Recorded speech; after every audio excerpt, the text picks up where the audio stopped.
أعوذ بالله من الشيطان الرجيم بسم الله الرحمن الرحيم وللآخرة خير لك من الأولى അസ്സലാമു അലൈക്കും വറഹ്മത്തുള്ളാഹി വബറകാതുഹു. സൂറത്തു ദുഹ ആയത്ത് നമ്പർ 5. അർത്ഥം: തീർച്ചയായും പിൽക്കാലം ആദ്യത്തേതിനേക്കാൾ നിനക്ക് ഉത്തമമാണ്. ഈ ആയത്തിൻ്റെ വിശദീകരണം തഫ്സീറെ കബീർ ഹസ്രത്ത് മുസ്ലിം മൗദ് റളിയല്ലാഹു തആല അൻഹുവിൽ നിന്ന് കേൾപ്പിച്ചു വരികയാണ്. മുൻപോട്ട് ഖലീഫത്തുൽ മസീഹ് സാനി റളിയല്ലാഹു തആല അൻഹു ഇപ്രകാരം അരുൾ ചെയ്യുന്നു: മക്ക വിജയം റസൂലുള്ളാഹി സ്വല്ലല്ലാഹു അലൈഹി വസല്ലത്തിൻ്റെ കാലഘട്ടത്തിലാണ് സംഭവിച്ചത്.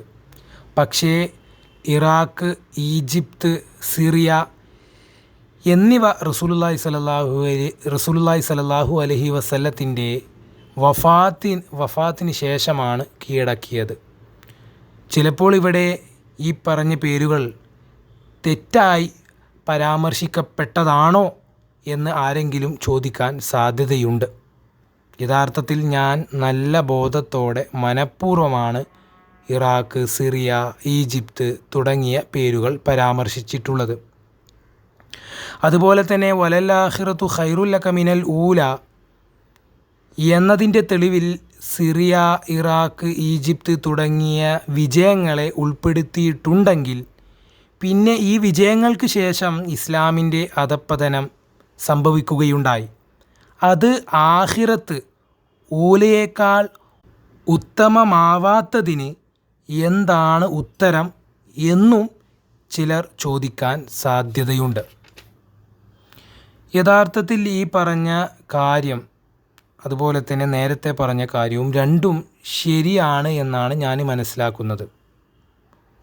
ഹുസൂർ പറയുന്നു, ഇവിടെ അള്ളാഹു വലൽ-ആഖിറതു ഖൈറുൽ ലക മിനൽ ഊലയിൽ മുഹമ്മദ് റസൂലുള്ളാഹി സ്വല്ലല്ലാഹു അലൈഹി വസല്ലത്തോട് എന്നേക്കുമായി നൽകിയ റസൂലുള്ളാഹി സ്വല്ലല്ലാഹു അലൈഹി വസല്ലത്തിന് എന്നേക്കുമായി നൽകിയ ഒരു നിയമത്തെക്കുറിച്ചാണ് പറഞ്ഞിട്ടുള്ളത്. അതായത് ആഖിറത്ത് പിൻകാലം ഊല ആരംഭകാലത്തേക്കാൾ ഉത്തമമായിരിക്കുമെന്ന്.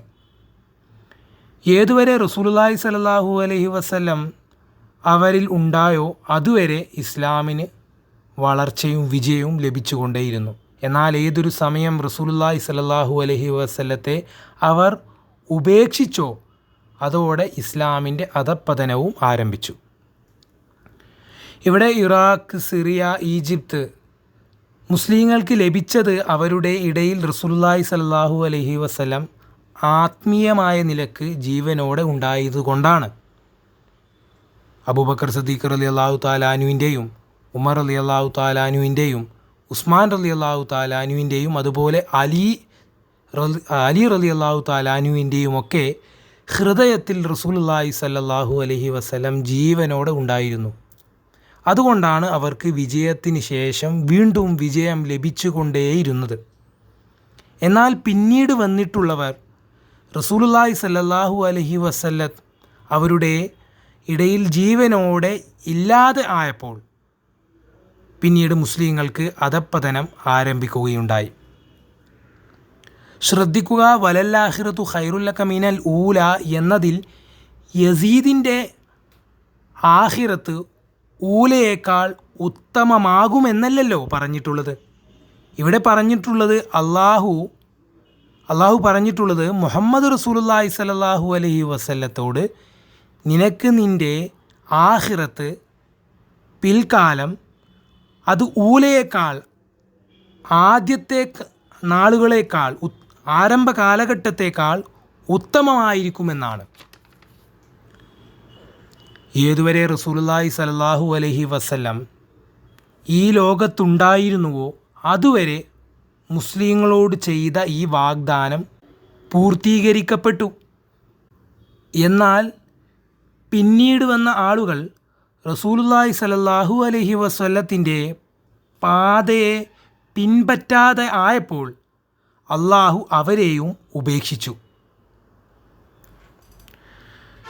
വലല്ലാഹിറത്തു ഖൈറുല്ലക മിനൽ ഊല.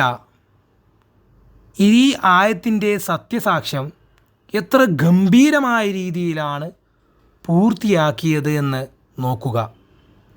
റസൂലുള്ളാഹി സ്വല്ലല്ലാഹു അലൈഹി വസല്ലം ബദർ യുദ്ധത്തിൽ പങ്കെടുക്കുന്നതിന് വേണ്ടി പോയ സമയത്ത് 313 സഹാബാക്കളാണ് കൂടെ ഉണ്ടായത്.